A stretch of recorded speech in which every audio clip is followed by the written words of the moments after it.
Resumen del libro Primera de Reyes, parte número 2.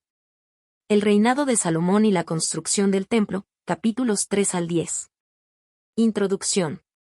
Los capítulos 3 al 10 de Primera de Reyes presentan una de las etapas más significativas en la historia de Israel, el apogeo del reinado de Salomón, caracterizado por su sabiduría divina, riqueza incomparable y la construcción del majestuoso templo de Jerusalén. Este periodo marca el punto culminante del Reino Unido de Israel, cuando la nación disfruta de paz, estabilidad y reconocimiento internacional. La historia comienza con un acontecimiento trascendental. Dios aparece a Salomón en un sueño y le concede un deseo.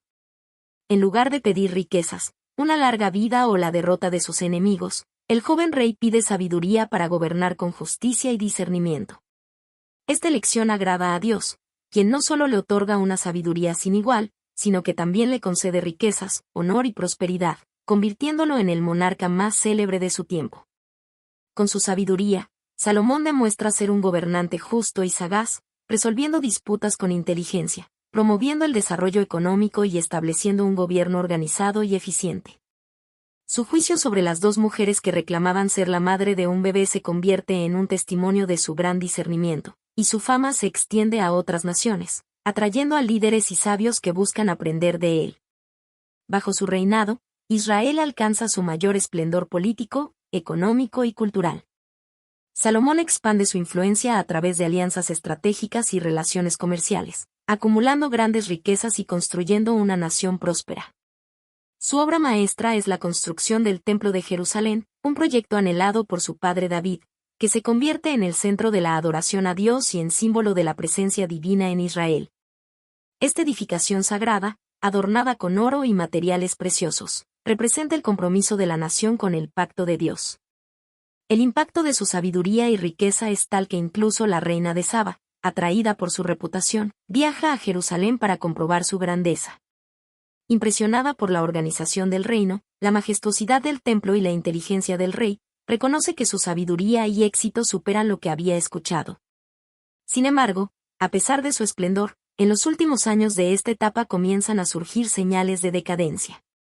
Salomón, deslumbrado por su poder y éxito, contrae matrimonio con muchas mujeres extranjeras, estableciendo alianzas políticas, pero permitiendo la introducción de prácticas idólatras en Israel. Poco a poco, su corazón se aparta de Dios, desobedeciendo los mandamientos que antes había seguido con diligencia.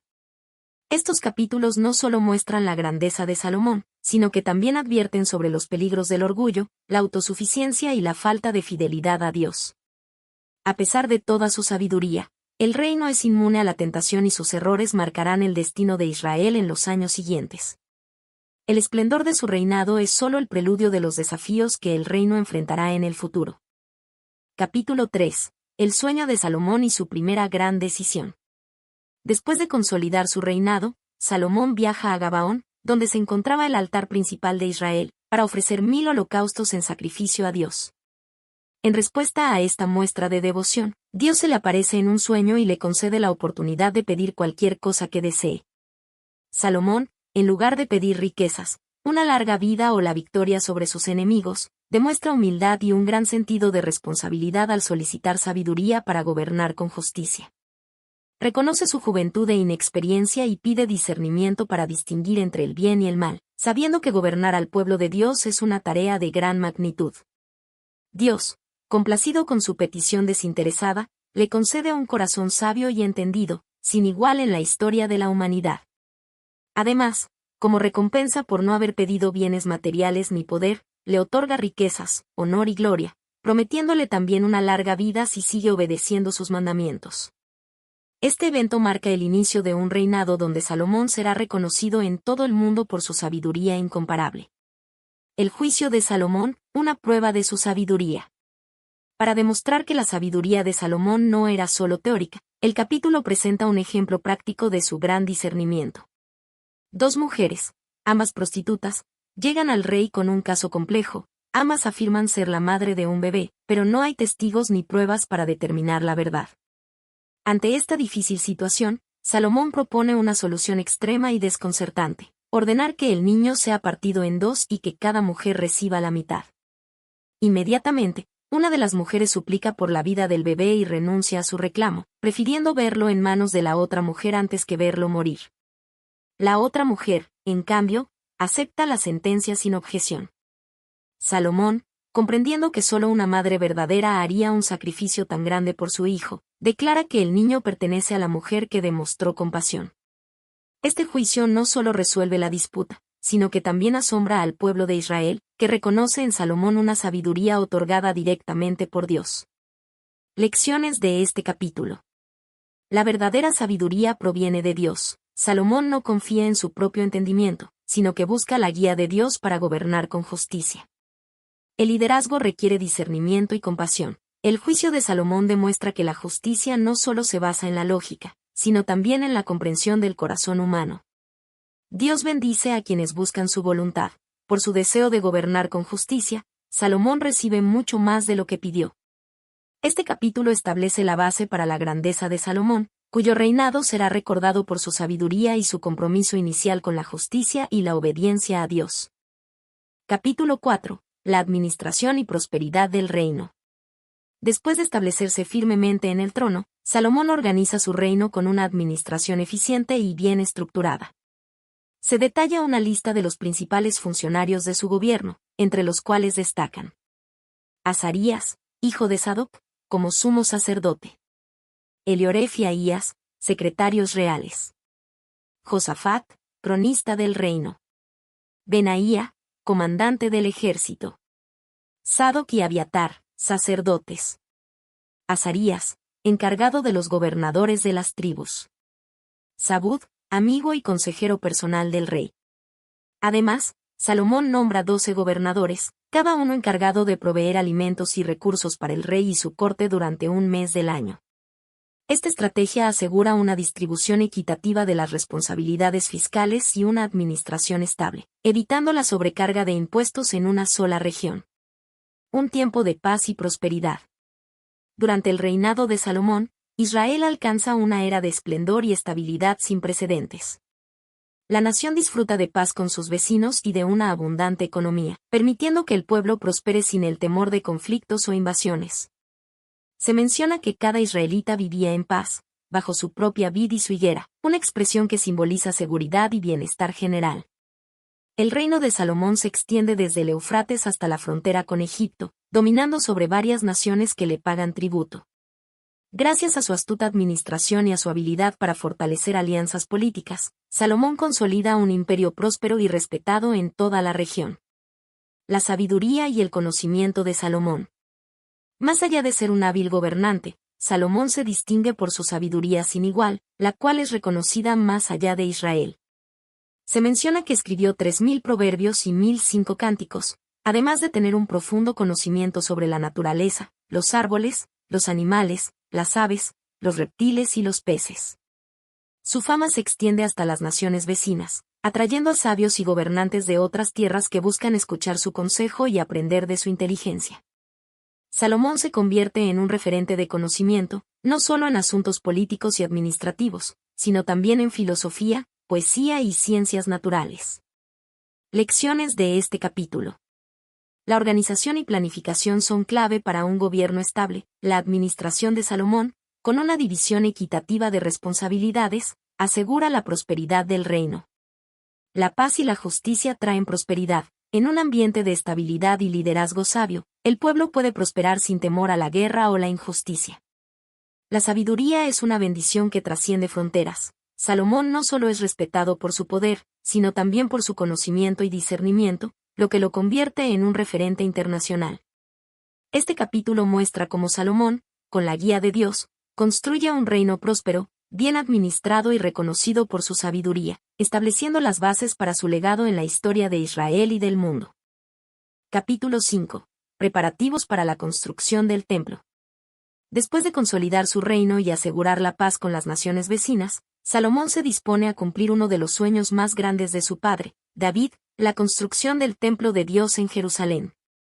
David no pudo construirlo debido a las guerras que marcaron su reinado, pero ahora, bajo el gobierno de Salomón, Israel disfruta de un periodo de estabilidad ideal para este ambicioso proyecto. Alianza con Hiram, rey de Tiro. Para llevar a cabo la construcción, Salomón envía un mensaje a Hiram, rey de Tiro, quien había sido amigo y aliado del rey David. Salomón le informa sobre su intención de construir un templo en honor al Señor y le solicita provisiones de madera de cedro y ciprés, materiales esenciales para la obra. Hiram, reconociendo la sabiduría y grandeza de Salomón, acepta la solicitud con entusiasmo y envía un mensaje de respuesta expresando su alegría por el proyecto. También accede a proporcionar no solo la mejor madera del Líbano, sino también artesanos altamente calificados que ayudarán en la construcción.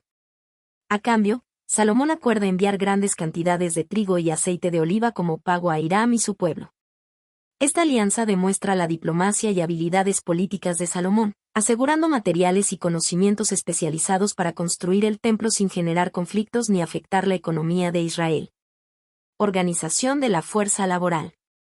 Con los recursos asegurados, Salomón organiza una vasta fuerza laboral para llevar a cabo la construcción. Para evitar afectar la estabilidad del reino, el trabajo se distribuye de manera ordenada. 30.000 hombres israelitas trabajan en turnos rotativos.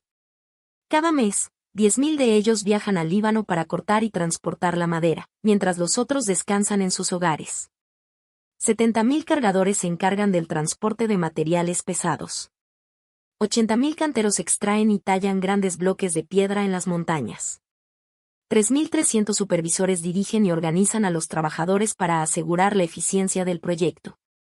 Esta gran movilización de trabajadores refleja la magnitud del proyecto y el compromiso de Salomón para construir un templo digno de Dios. Preparación de los materiales. Los materiales para el templo no solo se obtienen de Tiro, sino también de las propias canteras de Israel. Se extraen grandes bloques de piedra que son tallados con precisión antes de ser transportados a Jerusalén, asegurando que la construcción del templo sea silenciosa y sin el ruido de herramientas metálicas en el sitio sagrado. Este detalle es significativo, ya que muestra el respeto por la santidad del lugar y el esmero en preparar cada elemento antes de ensamblarlo. Lecciones de este capítulo. El cumplimiento de los planes de Dios requiere preparación y cooperación. Salomón no solo tenía la visión de construir el templo, sino que buscó alianzas y organizó una fuerza laboral eficiente para lograrlo. La diplomacia y las relaciones estratégicas son clave para el éxito. La relación con Hiram de Tiro permitió que Salomón obtuviera los mejores materiales y trabajadores sin recurrir a conflictos. El respeto y la excelencia en la obra de Dios son esenciales. Cada material y cada trabajador fueron seleccionados y organizados con precisión para garantizar la majestuosidad del templo. Este capítulo muestra cómo Salomón, con sabiduría y planificación, pone en marcha la construcción del templo, un proyecto que marcará la historia de Israel como el lugar de adoración más sagrado para el pueblo de Dios. Capítulo 6. La construcción del Templo de Jerusalén. Después de años de planificación y preparación, Salomón inicia la construcción del templo en el 4º año de su reinado, cumpliendo así el anhelo de su padre, David. Este capítulo ofrece un detallado relato de la edificación, resaltando la magnificencia de la obra, la precisión en sus medidas y la riqueza de sus materiales. Las dimensiones y materiales del templo. El templo fue construido sobre el monte Moría en Jerusalén, en el mismo lugar donde David había levantado un altar al Señor. Sus dimensiones reflejan su grandeza y santidad. Longitud, 60 codos, aproximadamente 27 metros. Ancho, 20 codos, aproximadamente 9 metros. Altura, 30 codos, aproximadamente 13.5 metros. El diseño del templo consistía en 3 áreas principales. El lugar santo, el área donde los sacerdotes realizaban los sacrificios y rituales. El lugar santísimo, la sección más sagrada del templo, donde se colocaría el arca del pacto y donde solo el sumo sacerdote podía entrar una vez al año. El pórtico de entrada, un vestíbulo que precedía al lugar santo y servía como área de transición hacia el interior del templo. El edificio estaba construido con piedras previamente labradas en la cantera, lo que aseguraba que ningún ruido de martillo o herramienta de hierro se escuchara en el sitio de construcción, en señal de reverencia y santidad. La riqueza de los materiales y la decoración. El templo fue adornado con los materiales más preciosos. Madera de cedro del Líbano cubría las paredes interiores, eliminando cualquier piedra visible. Madera de ciprés fue utilizada para el piso, otorgando un acabado fino y elegante. Oro puro revestía las paredes interiores, el altar y diversos elementos decorativos, reflejando la majestad y gloria de Dios. Esculturas de querubines, palmeras y flores adornaban las paredes y puertas, simbolizando la presencia de Dios y la bendición sobre Israel. En el lugar santísimo, Salomón ordenó tallar 2 querubines de madera de olivo, de aproximadamente 4.5 metros de altura cada uno, recubiertos completamente de oro. Sus alas extendidas cubrían el área donde se colocaría el arca del pacto, representando la protección divina sobre el pueblo de Israel. El llamado de Dios a Salomón. En medio de la construcción, Dios le habla a Salomón y le recuerda una verdad fundamental. Si andas en mis estatutos, y haces mis decretos, y guardas todos mis mandamientos andando en ellos, yo cumpliré contigo mi palabra, y habitaré en medio de los hijos de Israel y no abandonaré a mi pueblo. Primera de Reyes 6, 12 al 13. Con esto, Dios deja claro que la grandeza del templo no es lo que garantiza su presencia, sino la obediencia del pueblo. Israel podría tener la estructura más majestuosa, pero si no seguían los mandamientos de Dios, su bendición no permanecería con ellos. El final de la construcción. La obra del templo tomó 7 años en completarse, lo que demuestra la dedicación y precisión con la que se llevó a cabo.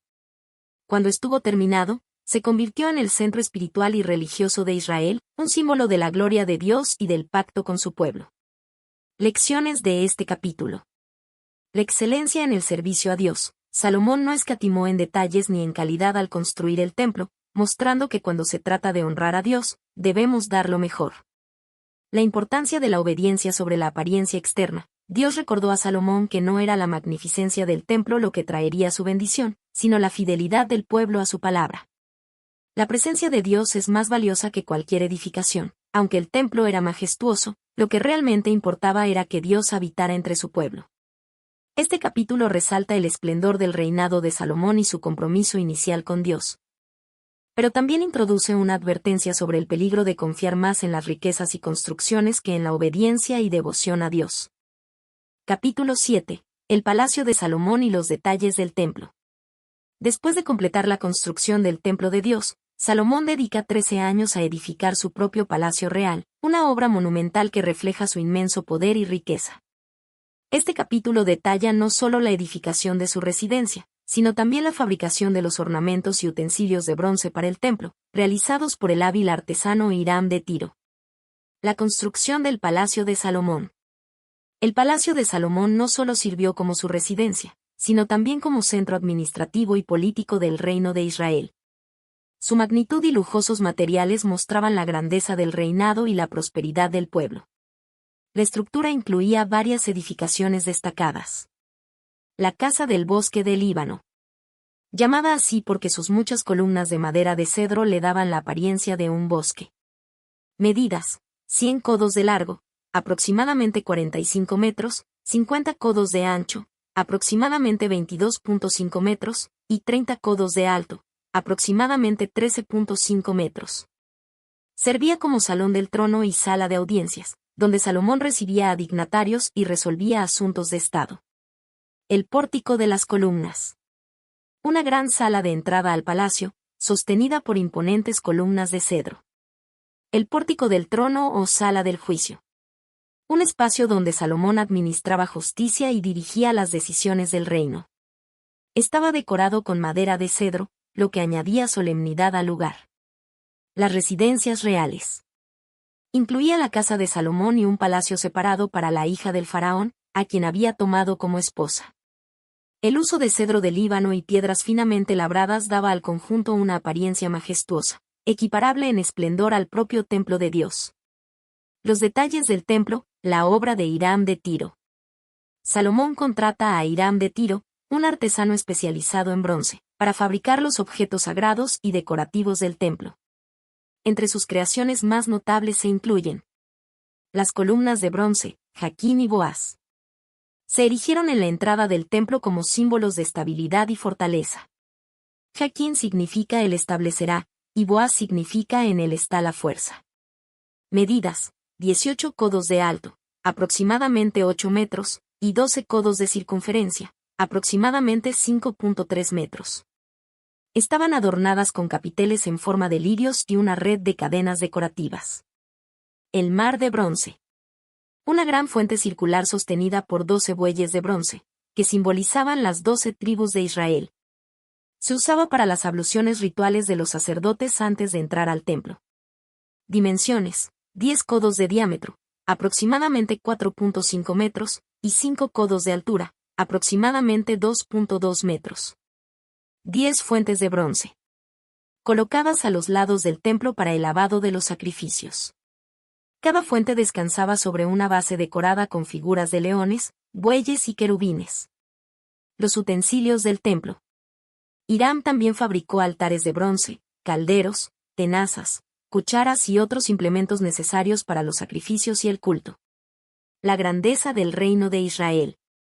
Este capítulo enfatiza la prosperidad y esplendor que Israel alcanzó bajo el reinado de Salomón.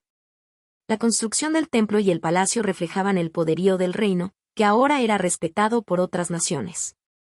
La magnificencia de estas edificaciones también tenía un significado espiritual. El templo representaba la presencia de Dios entre su pueblo, mientras que el palacio simbolizaba el gobierno sabio y justo que Dios había concedido a Salomón. Lecciones de este capítulo. La excelencia en el servicio a Dios y en la administración del reino. Salomón no escatimó en calidad ni en esfuerzo para construir tanto el templo como su palacio, demostrando su compromiso con Dios y su deber como rey. La importancia del simbolismo en la arquitectura sagrada.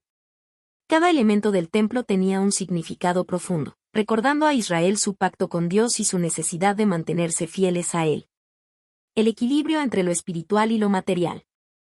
Aunque Salomón construyó un templo glorioso para Dios, también invirtió muchos recursos en su propio palacio. Con el tiempo, su enfoque en las riquezas y el lujo lo llevaría a descuidar su relación con Dios. Este capítulo cierra una etapa de esplendor en la vida de Salomón, marcando el punto culminante de su reinado antes de que su corazón comenzara a desviarse hacia la idolatría. Capítulo 8. La dedicación del templo. Tras 7 años de construcción, el templo de Jerusalén está finalmente terminado. Salomón organiza una gran ceremonia para su dedicación, un evento trascendental en la historia de Israel. Este capítulo narra el traslado del Arca del Pacto, la oración de Salomón y la manifestación de la gloria de Dios en el templo. El traslado del Arca del Pacto. Para consagrar el templo, Salomón reúne a los ancianos de Israel, a los jefes de tribus y a una multitud de israelitas en una solemne procesión. Los sacerdotes y levitas llevan el Arca del Pacto, el objeto más sagrado del pueblo de Israel, desde la ciudad de David hasta el lugar santísimo del templo. El arca contenía las tablas de la ley que Dios había dado a Moisés en el monte Sinaí, simbolizando el pacto entre Dios e Israel. Cuando el arca es colocada en su lugar, una nube llena el templo, señalando que la presencia de Dios ha descendido sobre él. Esta nube recuerda la misma manifestación divina que guiaba a Israel en el desierto y que descendió sobre el tabernáculo en tiempos de Moisés. La gloria de Dios es tan intensa que los sacerdotes no pueden permanecer de pie para ministrar, dejando en claro que el templo no es solo una construcción humana, sino un lugar apartado para la presencia del Señor. La oración de dedicación de Salomón. Ante la asamblea de Israel, Salomón se arrodilla y levanta las manos al cielo, dirigiendo una oración profunda y significativa. En su oración, el rey reconoce que Dios es incomparable y fiel a su pacto. Declara que ningún edificio puede contener a Dios, ya que Él es el creador del cielo y la tierra. Sin embargo, pide que Dios acepte el templo como un lugar de oración y comunión con su pueblo. Dios debe escuchar las oraciones de su pueblo. Salomón ruega que el templo sea un centro de intercesión y perdón. Suplica que Dios escuche a los israelitas cuando oren desde el templo, ya sea para pedir perdón, justicia o restauración. Intercesión por los pecadores y los afligidos. Pide que cuando Israel peque y se vuelva a Dios en arrepentimiento, Él los escuche y los restaure. Menciona situaciones como la derrota en batalla, la sequía, el hambre o la enfermedad, pidiendo a Dios que muestre misericordia. Oración por los extranjeros. Uno de los momentos más significativos de la oración es cuando Salomón intercede por los extranjeros que buscan a Dios. Declara que el templo no es solo para Israel, sino para que todas las naciones conozcan al Dios verdadero. Esta petición resalta el propósito universal de Israel como luz para las naciones, anticipando la expansión del Evangelio en el futuro. El sacrificio y la celebración. Después de la oración, Salomón y el pueblo ofrecen miles de sacrificios como señal de gratitud y consagración. Se sacrifican 22.000 bueyes y 120.000 ovejas, en un acto de adoración sin precedentes.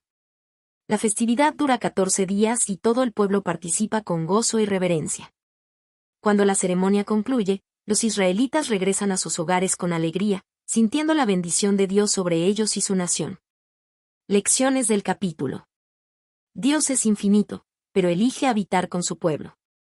Aunque el templo no puede contener a Dios, Él se acerca a su pueblo para escucharlos y responderles. La oración es el centro de la relación con Dios. Salomón establece el templo como un lugar de intercesión, recordando que Dios siempre escucha las oraciones sinceras. El amor de Dios es para todas las naciones.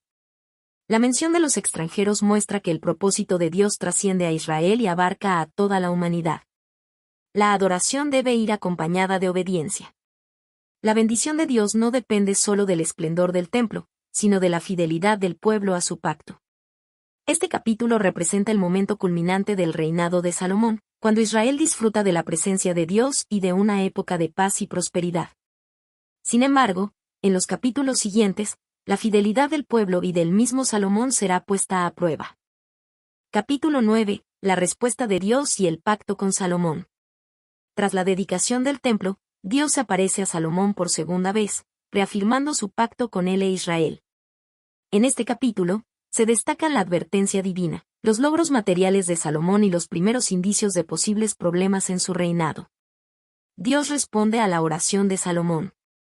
Dios habla a Salomón y le asegura que ha escuchado su oración y ha santificado el templo.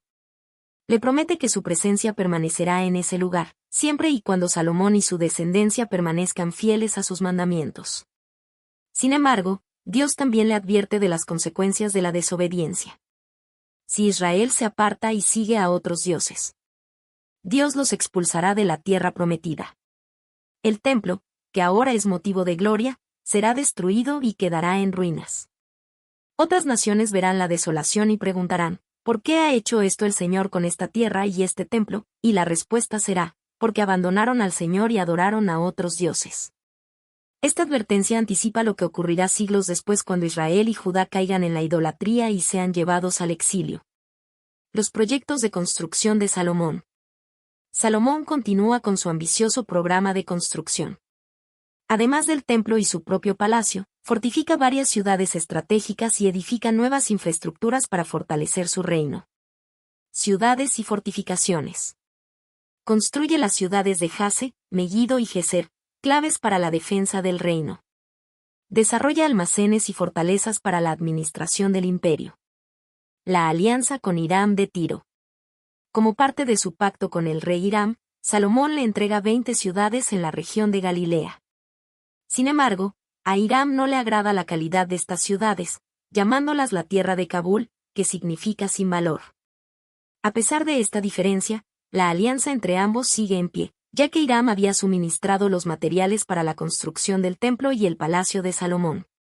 La expansión del comercio y el uso de mano de obra forzada.